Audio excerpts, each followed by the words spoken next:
এবার ঈদে তো কোথাও ঘুরতে যাওয়া হয়নি, তাই ভাবলাম একটু বেড়াতে যাব। মেয়েরা বলতেছে চলো মামার বাসায় নিয়ে যাই, তাই সকাল থেকে উঠে তোড়জোড় করে দিয়েছি। আসসালামু আলাইকুম, কেমন আছেন সবাই? আমি আলহামদুলিল্লাহ ভালো আছি। সকাল সকাল রান্নাঘরে ঢুকে পড়েছি, নাস্তা বানাবো, কারণ একটু বের হব, নাস্তা করেই বেরিয়ে যাব। তাই তো রুটি বানাইতেছি, সাথে মুরগির মাংস রান্না করা আছে কালকের, আর ডিম ভেজে নিব, তাহলে নাস্তাটা হয়ে যাবে। নাস্তা করে মেয়েকে রেডি করব, সবাই রেডি হব। অনেকদিন কোথাও বের হই না, ঈদেও কোথাও যাইনি, বাড়ি যাইনি, তাই ভাবলাম এখানে মামা শ্বশুরের বাসা আছে মোহাম্মদপুর বছিলায়, সেইখানে একটু বেড়াতে যাব। এদিকে তো মেয়েকে গোসল করিয়ে দিয়েছি, জামা কাপড় পরে রেডি হচ্ছে, সে গোছগাছ করে নিতেছে, সাজুগুজু করবে। সে মিছিমিছি সাজুগুজু করে, এটা দেয় ওটা দেয়, লিপস্টিক দেয়, সব মিছিমিছি দেয় আর কি।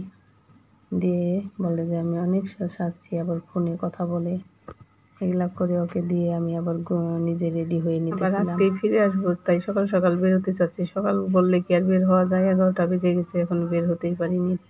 তারপর ফাইনালি বের হয়ে গেছি। ওখানে অবশ্য গাড়ি টানা মিরপুর থেকে জায়গা, বাস গাড়িগুলা। শুক্রবার দিন তো ফ্রি ছিল গাড়িগুলো, একেবারেই খালি, রাস্তাও ফাঁকা ছিল, তাই খুব দ্রুত পৌঁছে গেছি 30-40 মিনিটের ভিতরে। গাড়িতে একটু ভিডিও করে নিলাম, মেয়ে তো করতেই দেয় না। গাড়িতে ওঠার পরই নামবে, চলো আইসা পড়ছি, নামবো, সবাই নেমে যাচ্ছে, এই সব করে আর কি। তারপর বাসায় যেয়ে নাস্তা পানি করলাম।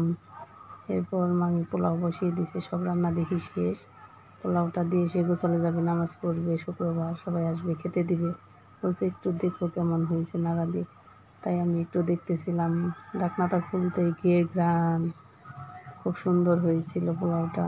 মামাই বাসায় যাওয়ার মেন কারণ হচ্ছে মামি এবার হজ থেকে আসছে, তো মন চাচ্ছে একটু মামির সাথে দেখা করে আসি, একটু গল্প করে আসি হজের ব্যাপারে, খুব শুনতে ভালো লাগে। আল্লাহ আমাদের কবে হজের যাওয়ার তৌফিক দেবে, সবাই দোয়া রাখবেন। এদিকে মামি অনেক কিছুই রান্না করেছে, এখানে মাছ বোনা আছে, সব রান্না আগে করে ফেলেছে। আমি এসে একটু আর কি দেখতেছিলাম আর কি, সব ভিডিও নেওয়ার জন্য আর কি। পোলাওটা কমপ্লিট হয়ে গেছে, ডিম বোনা করা হয়েছে, সাথে বেগুন ভাজা পোলাওর সাথে জমে যায়। সালাদ তো থাকতেই হবে, মাছ ভোনা, গরুর মাংস, সবই ছিল। দুপুরের খাওয়া দাওয়া সেরে নিলাম এখানে। অমনি মামা চলে আসছে, লজ্জায় আর ভিডিও করতে পারিনি, ভিডিও করার থেমে দিয়েছি। তারপর বিকালে একটু বারান্দায় একটু ভিডিও নিতেছিলাম, খুব সুন্দর সুন্দর গাছ লাগাইছে মামাতো বোনটা। ছাদে তো যেতেই পারিনি, ছাদে অনেক ফলের গাছ আছে, সেইখানে একটু যাইতে চাইছি, মেয়ে ঘুমিয়ে পড়লো, আর যাওয়াই হয়নি।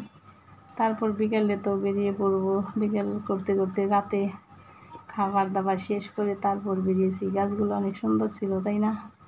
দেখে মনটা জুড়িয়ে যায়। তো আজকের ভিডিওটি এখানেই শেষ করবো, সবাই ভালো থাকবেন, আল্লাহ হাফেজ।